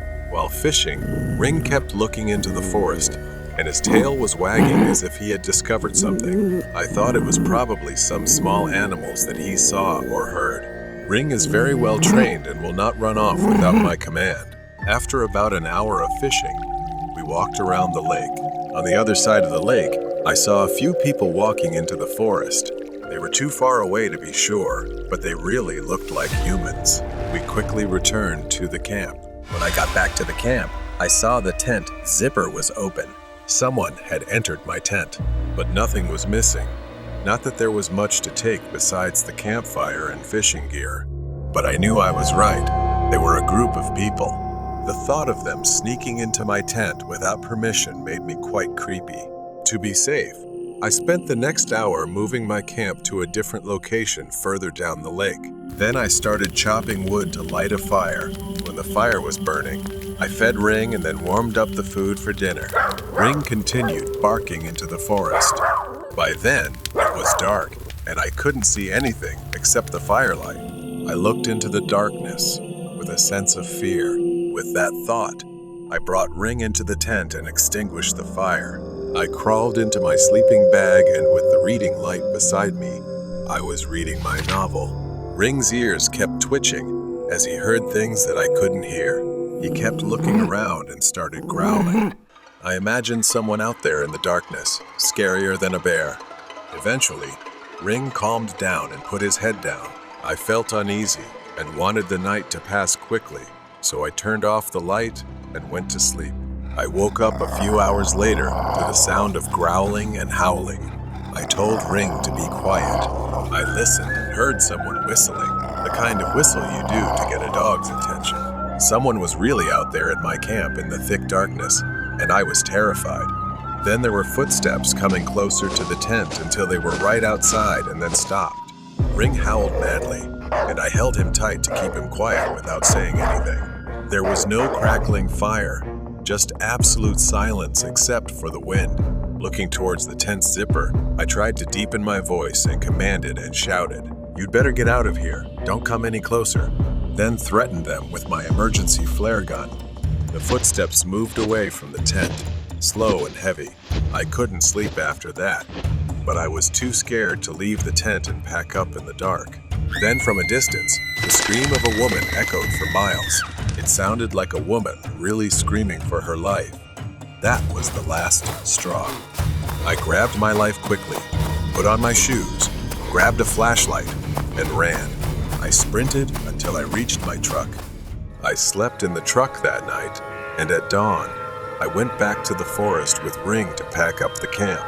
I didn't even check to see if my stuff had been rummaged through. I just hurried to get out of there. As soon as I had signal, I called the non-emergency police number I found online to report the scream and the suspicious people around my camp the night before. I don't know what happened after that and don't know what is going on in that forest, but I never went camping there again. Luckily for me, it was a memorable camping trip. The curse of the top students. The school stood tall and intimidating with its Gothic architecture, old and worn, with ivy creeping up the walls. The atmosphere always felt gloomy.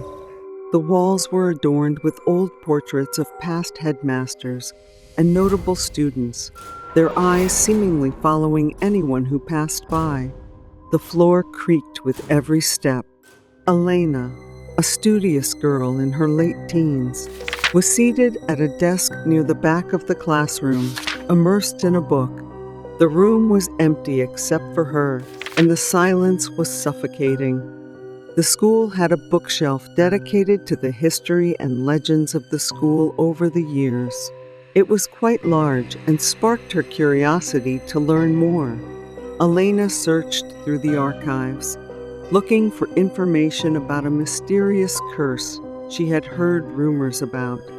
While reading an old history book about the school's founding, she came across a leather-bound book, aged and ancient. Unexpectedly, a page with a paper bookmark revealed a section about the curse of the good and top students at the school.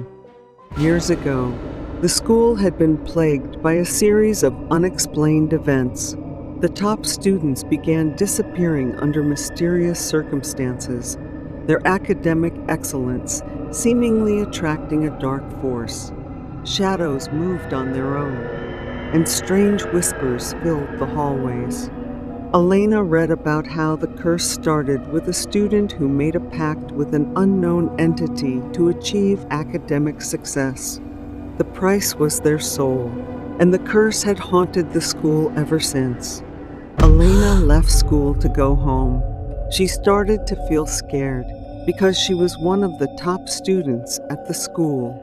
She hadn't witnessed anything herself, so everything seemed vague to her, caught between reality and fiction.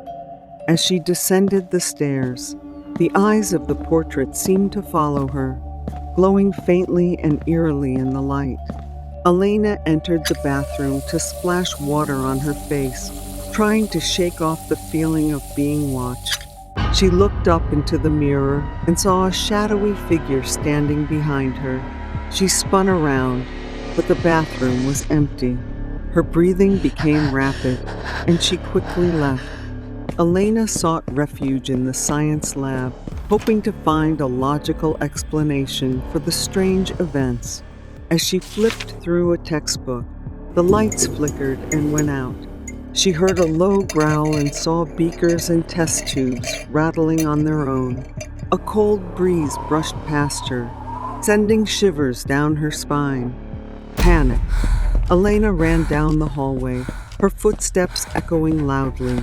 She heard whispers of her name, growing louder and more urgent. She stumbled and fell. the whispers now a cacophony of sinister voices. Beware, your turn will come. Desperate, Elena burst into the headmaster's office, hoping to find answers. The office was dark and cluttered with old papers and books. The headmaster's chair slowly turned to reveal a shadowy figure with glowing red eyes. Elena screamed and backed away, tripping over a stack of books. Elena fled the building, her heart pounding. She looked back at the school, which now seemed even more menacing under the moonlight. As Elena ran across the school grounds, she felt a presence chasing her. She reached the gates and looked back one last time. There was a dark shadow peering out from the window. Safe back in her room, Elena tried to calm herself, but the events of the night kept replaying in her mind. She opened her laptop and began writing about the curse, determined to warn others. As she typed, she felt a strange sensation. A shadowy figure lunged towards Elena. She tried to scream, but no sound came out. The figure grabbed her arm, and she was suddenly overwhelmed by a flood of terrifying visions. Students being dragged into darkness, their faces twisted in silent screams, and the entity that started the curse grinning maliciously. Elena saw the student who made the pact, standing before a dark figure with glowing eyes, signing a blood-soaked contract. Elena snapped back to reality, the shadowy figure gone. She was left shivering, a dark mark on her arm where the figure had grabbed her. The screen faded to black, and the only sound was a whisper. Good luck. If you don't leave, you will be next. She didn't know if the curse would follow her, but with such a warning, she decided not to stay another minute.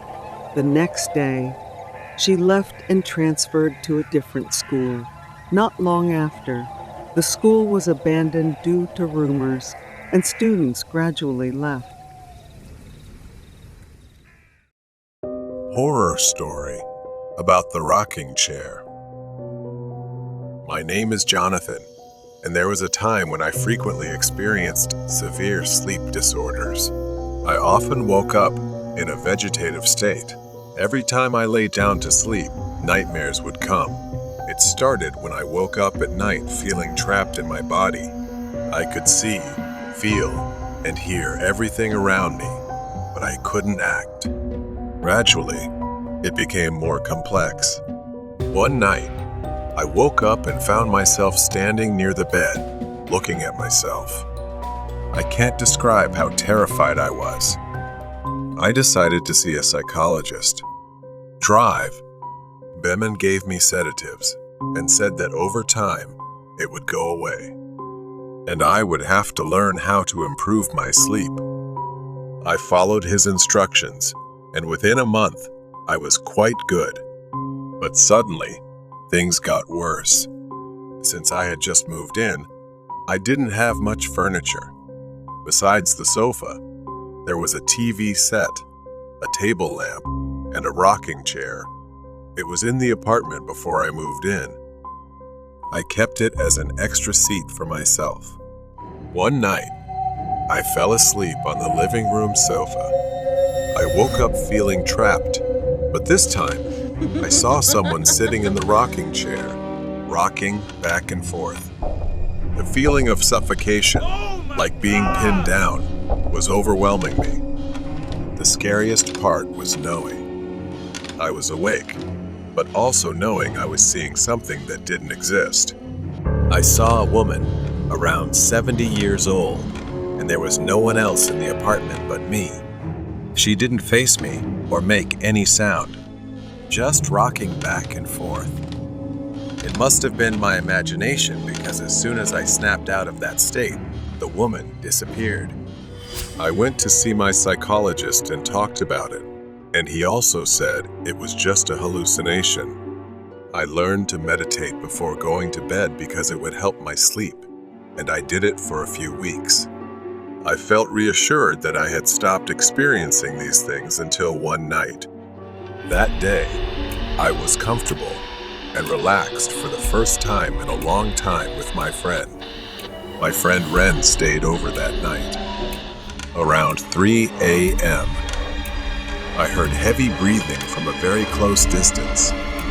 As soon as I opened my eyes, I saw a horrifying face leaning towards me, staring straight into my eyes. Her thin white hair was all over me. It was the woman rocking in the chair. I tried to call out, but my voice was choked. My lips couldn't move. I let out a weak groan that sounded like the moan of a zombie. I wanted to scream. I thought I was dead. My fear also subsided. I gradually became aware of my breathing. The woman then said to me, "Go away, run away." I gasped, unable to breathe from the shock. She stood up and began to circle around me hungrily. Her jaw started to elongate into a large gaping mouth, then disappeared into the darkness. I jumped up and screamed, startling Ren, who had no idea what was wrong with me. Ren woke up in shock. What the hell, man? What's going on? I fainted before I could say anything. Everything felt so real, but no one believed me. The doctors thought I had a panic attack in my sleep due to intoxication. I was kept under special care for a week. After hearing her words, I moved to a new place, but before leaving, I shared my story. I also asked the landlord about the history of the rocking chair.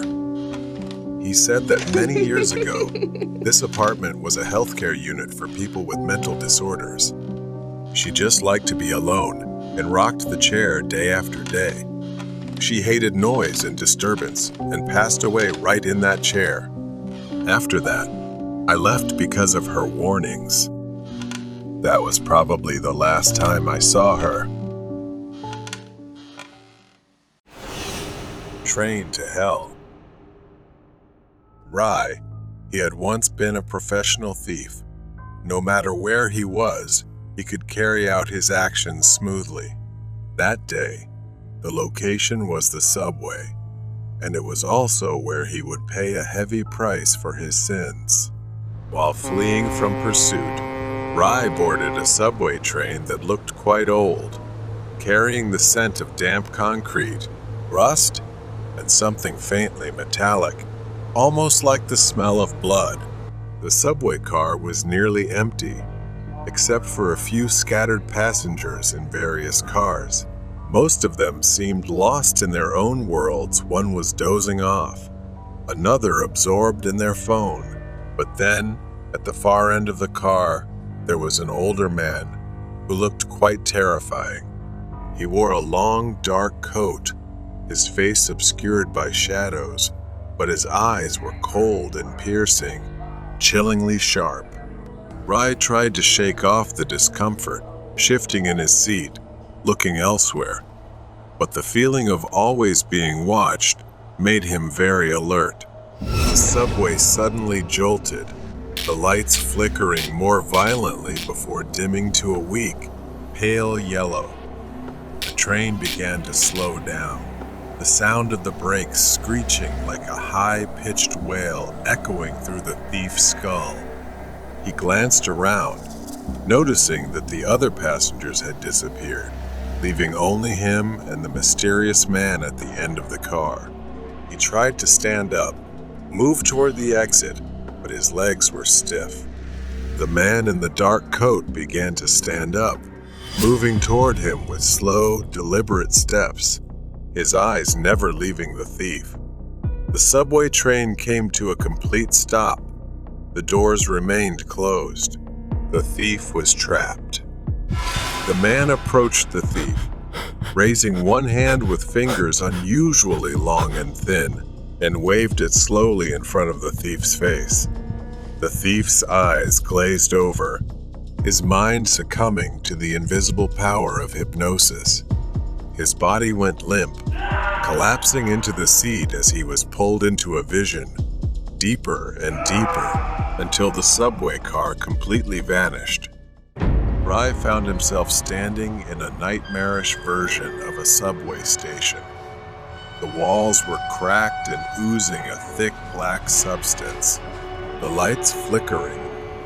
The tracks were covered in a dense, glowing red fog that seemed to rise from the very depths of the earth, and the air was thick with the stench of decay. The thief staggered forward, his breath coming in ragged gasps as he looked around, trying to find a way out.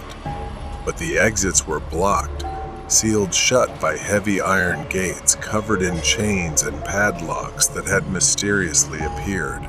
A moment later, he suddenly saw a reflection in the glass, a reflection of himself, but with his coat tattered and scorched, his face pale and gaunt, with hollow, sunken eyes, his lips twisted into a grotesque, terrifying smile. Scenes of his past crimes played out before him, distorted and twisted into horrific images of suffering and despair.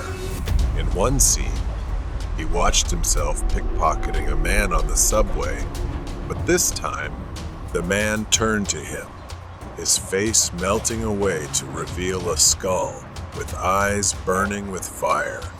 The skeletal figure grabbed the thief's wrist, pulling him into the darkness where the sound of screams echoed. Next, another vision unfolded. Rai broke into an apartment, and suddenly, the floor beneath him collapsed. He fell into a pit filled with writhing hands, clawing at his flesh as they dragged him down, as if pulling him into hell.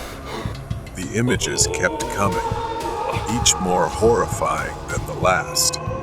Each vision was a punishment for the sins he had committed. He saw himself as one of the damned, trapped forever on this hellish train, riding the tracks of torment for all eternity. Inside the train, the thief was surrounded by the ghosts of his past victims. Their eyes burned with the fire of hatred. In his own eyes, the furnace roared with life, the flames growing hotter until they consumed everything. The thief was left in total darkness. The thief snapped back to reality, gasping for breath, his body drenched in sweat. He was back in the subway car. The man in the dark coat was gone, leaving only the sound of the train clattering on the tracks. Shaking, the thief staggered to his feet and exited the train. As he stepped onto the platform, he glanced back at the subway car. The train pulled away, the sound of its departure echoing through the empty station. The thief stood alone, the weight of his sins pressing down on him. Now he knew that there was no escaping the consequences, the punishment for his actions. Since that day, he has lived in darkness, plagued by agonizing headaches that feel like torture. He must live in fear, haunted by what he had seen and experienced. Perhaps this is just one of the punishments he has to endure. Horror Story Haunted Tracks. The legend of the haunted tracks had always been a topic of eerie fascination in our small town. The story went that, decades ago, a tragic train accident had occurred on the old, abandoned railway line just outside town. Many lives were lost that fateful night, and it was said that the spirits of the victims still lingered, haunting the area. As a skeptic, I never believed in ghosts or haunted places, but that changed one cold winter night. I was driving back home after visiting a friend when a heavy snowstorm hit, making the roads nearly impassable. I decided to take a shortcut through the old railway crossing, hoping to save some time. The wind howled, and snow fell in thick, blinding sheets as I navigated the narrow, winding road. The visibility was almost zero, and I had to slow down to a crawl. As I approached the old crossing, my car suddenly stalled. I tried to restart it, but the engine wouldn't turn over. Frustrated, I got out to check under the hood, the biting cold stinging my face and hands. As I fumbled with the engine, I heard a faint, distant whistle. I froze, remembering the tales of the haunted tracks. The whistle grew louder, and I saw a light piercing through the snowstorm, heading straight toward me. Panic set in as I realized it was an old steam train, barreling down the tracks at an alarming speed. I abandoned my car and tried to run, but the snow was too deep, and I stumbled. As the train approached, I could see it more clearly. A rusted, ancient locomotive, its windows shattered, and the metal twisted and scorched. I braced myself for the impact, but it never came. Instead, the train passed right through me, sending a bone-chilling cold through my body. I turned to see it continue down the tracks, disappearing into the storm. Shaking, I returned to my car and tried the engine again. This time, it roared to life, and I wasted no time getting back on the road, my heart pounding in my chest. When I finally reached home, I was too shaken to sleep. The next day, I told my friend Mark about the experience. Mark, a local history buff, was intrigued and suggested we investigate the site together. Armed with flashlights and a camera, we headed to the old railway crossing that evening. The storm had passed, leaving a calm, clear night. The tracks looked abandoned, covered in snow and rusted with age. As we walked along the line, Mark recounted the details of the accident. A collision between two trains due to a signaling error, killing dozens of passengers. Suddenly, we heard it again, the distant whistle. The air grew colder, and a light appeared down the tracks. We watched in disbelief as the same ghostly train emerged from the darkness, moving silently toward us. Mark, braver than I, stepped forward with his camera, snapping pictures. The train passed through us again, leaving us both shivering and breathless. When we reviewed the photos, we were stunned.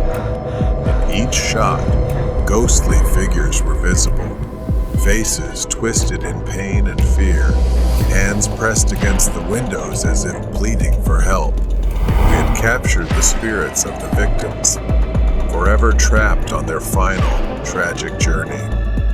The haunted tracks were no longer just a legend. They were a grim reminder of the lives lost and the restless souls that still wandered, seeking peace. I never took that shortcut again, and the memory of that night remained etched in my mind, a chilling testament to the power of the supernatural.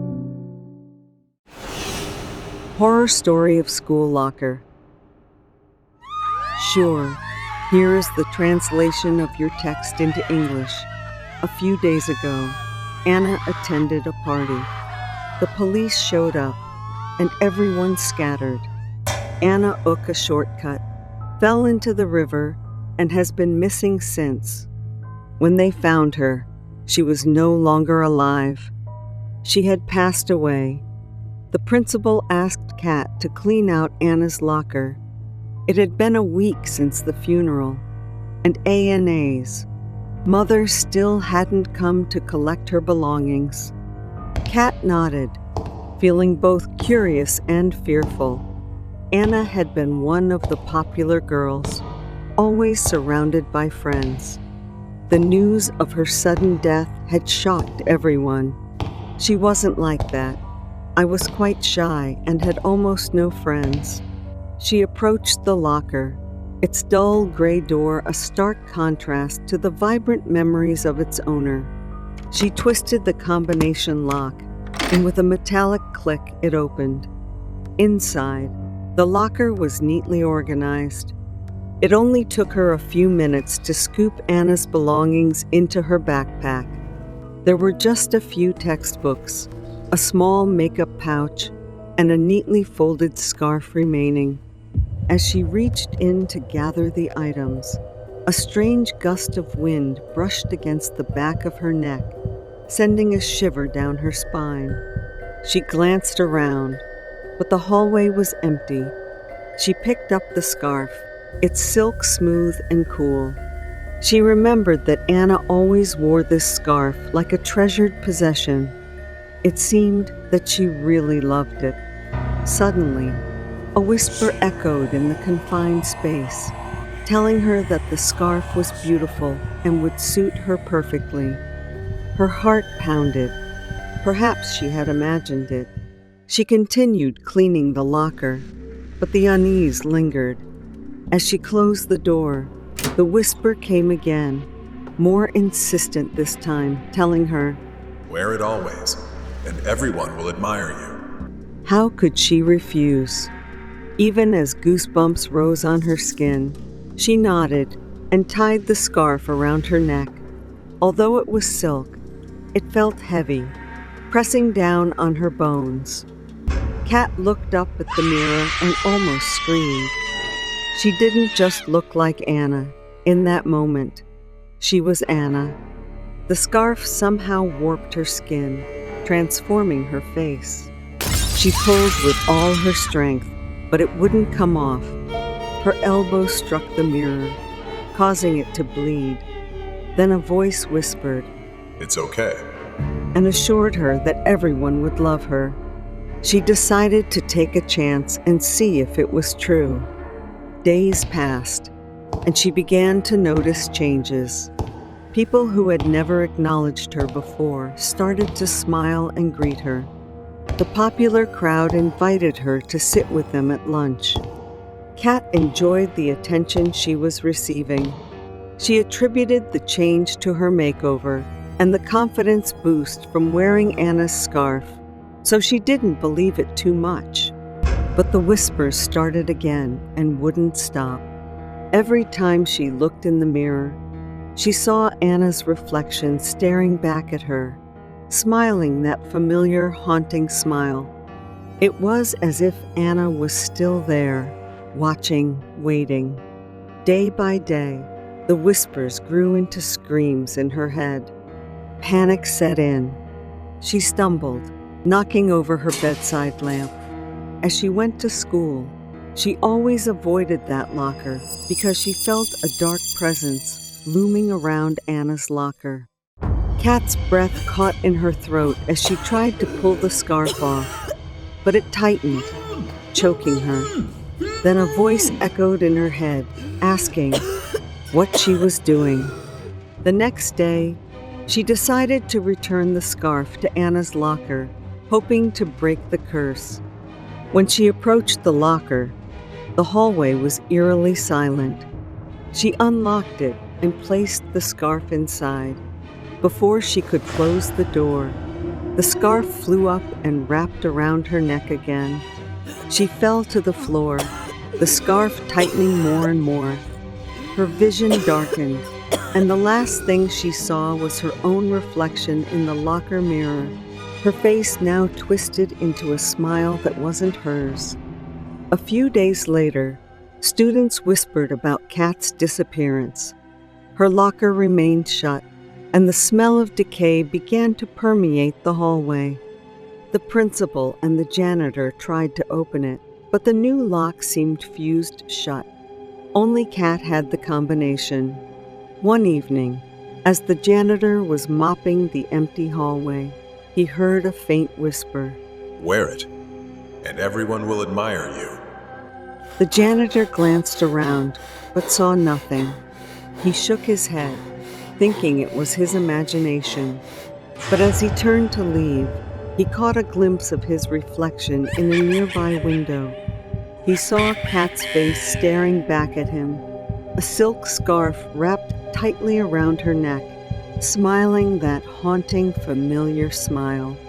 The janitor gradually turned pale and was so frightened that his heart felt like it was going to jump out of his chest. He ran out of there as fast as he could and immediately went to the police station to report what he had just witnessed.